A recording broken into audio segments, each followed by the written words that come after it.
What industry do you want to see fold and never come back?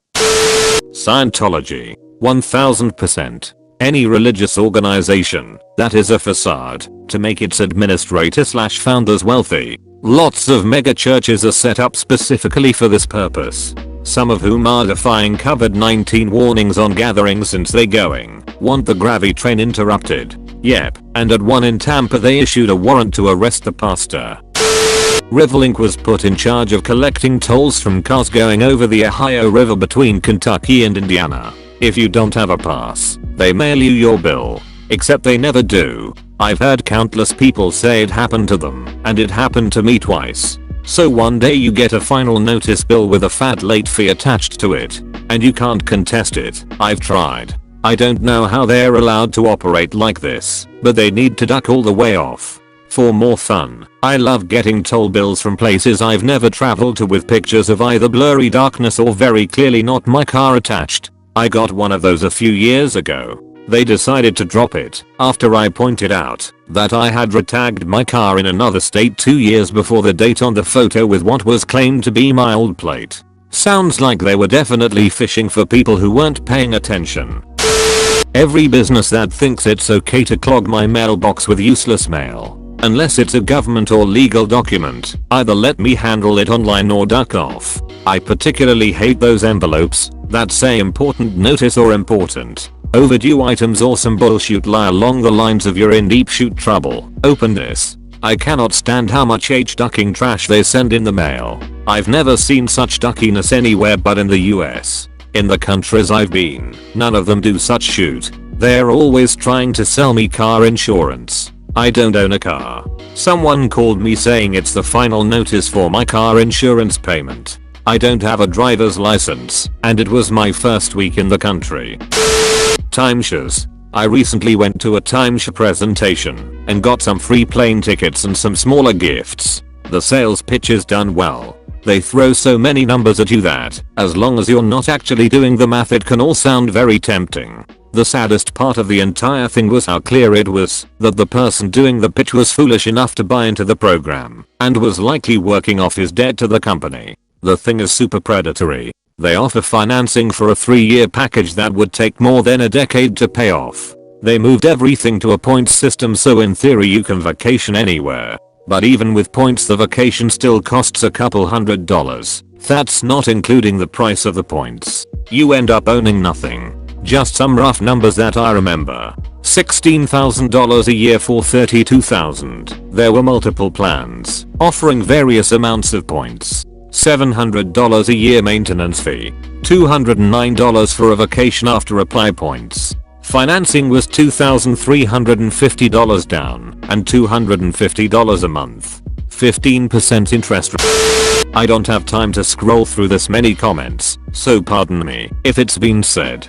The funeral industry can duck right off. The sheer cost of what they charge for everything and all their little add-ons and hidden fees and high pressure tactics when people are at their most vulnerable should be illegal. I'm seeing more and more people going back to wakes or celebrations of life at home or other venues. Wife and I have already put those instructions into our wills and opted for cremation. We want to bequeath our money to people and charities we care about, not line the pockets of those greedy ducks. There is a YouTuber called Ask a Mortician, and she goes into detail in several videos about different methods you can use to save money and what predatory behaviors to watch out for, as well as telling you what your rights are, because many funeral directors will say by law you have to embalm, or by law you have to do this or that, and it's not true.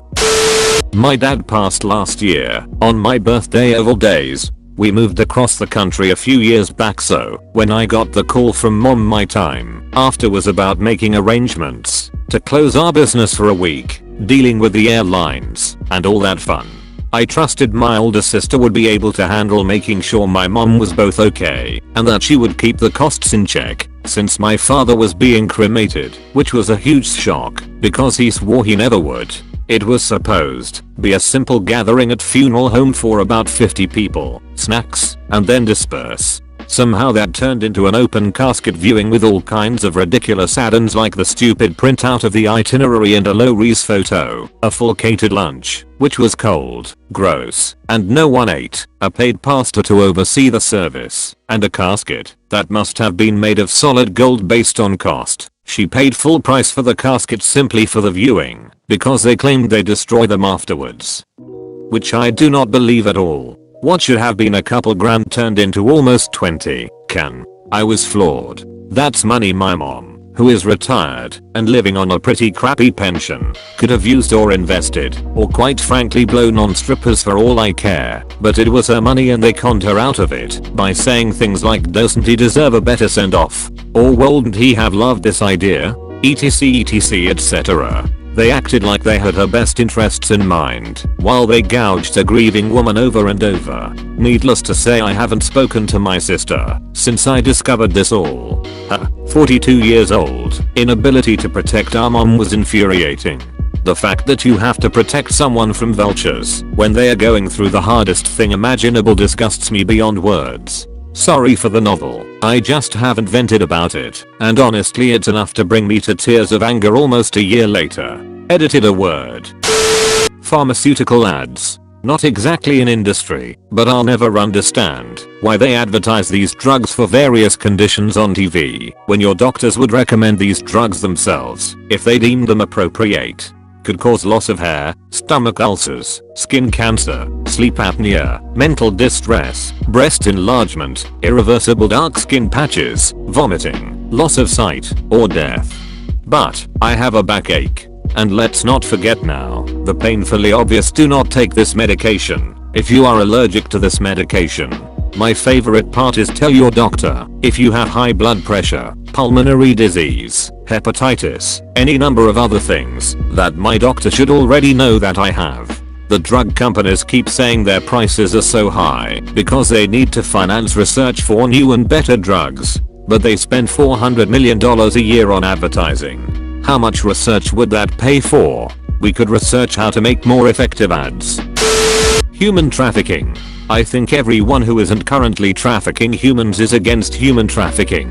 Human trafficking is much more common than you may think. I would bet that most people have supported a business that participates in human trafficking without even knowing it. 2 nail salons and a Chinese restaurant in my area were nailed for human trafficking recently.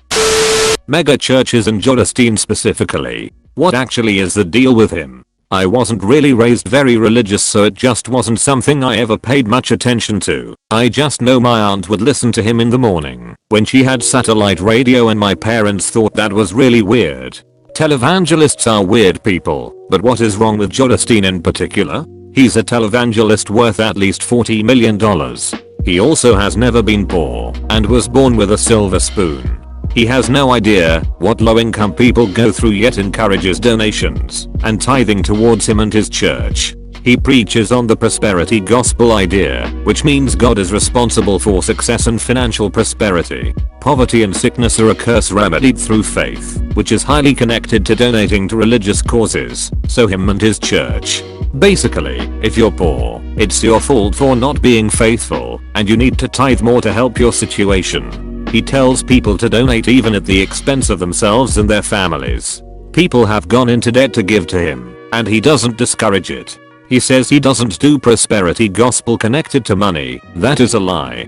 He owns a 10,017,000 square foot mansion and a private jet. His church is one of the biggest in the USA, and the upkeep and multi-million-dollar renovations are funded by his followers, majority of whom are not wealthy. One criticism I saw is he makes his religion about people and what they've done, instead of about God, like the way faith/religion is supposed to work. The Hurricane Harvey incident was the worst. His church and preachings have 52,000 attendees a week. The church has like 16,000 seats and is over 600,000 square feet with a huge stadium. Now imagine how helpful that would have been for people displaced by the hurricane. Yet he refused to open it up and even lied that it was impacted and flooded. There's picture proof it was perfectly fine.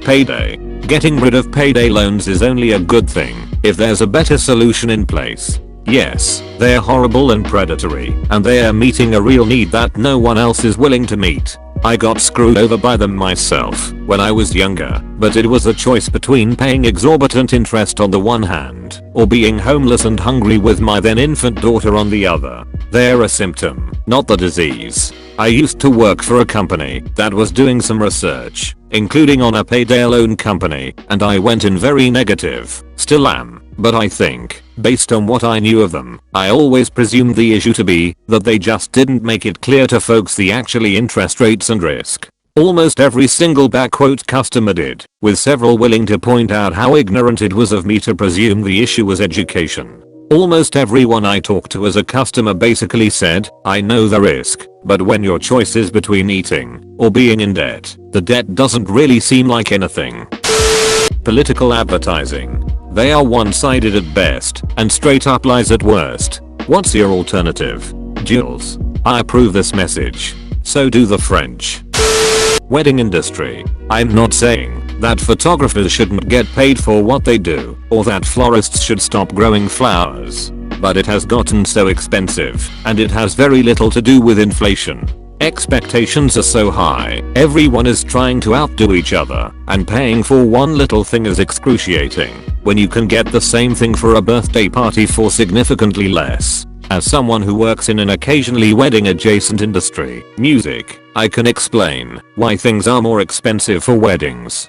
Time and detail. For the photographer, they go to the child's birthday party to do photos, and that entails showing up when the party is starting, staying for the length of the party, 1-3 hours, and then having a few weeks to get the editing done, and generally will be left to do their thing and take the photos they think will work best. Compare that to a wedding, where the photographer shows up 2 hours before to do preparation shots, shoots the wedding itself, another 1-2 hours, does post-wedding stage shoots of the bridal party and groomsmen, another 1-2 hours, and then photos at the reception, another 1-3 hours. After this, there will be a rush on editing a percentage of these photos, so the bridal party will be able to share them within a day or two, and then the rest will be required within the next 10 or so days. Plus you are dealing with a greater attention to detail, and bridezilla/groomzilla/mother of the brides that think they know better than you and want what they want, but if it doesn't look as good as what they imagined it would be, it's your fault, not theirs. That's why the money is so much greater for weddings. Subscribe and leave a like, please.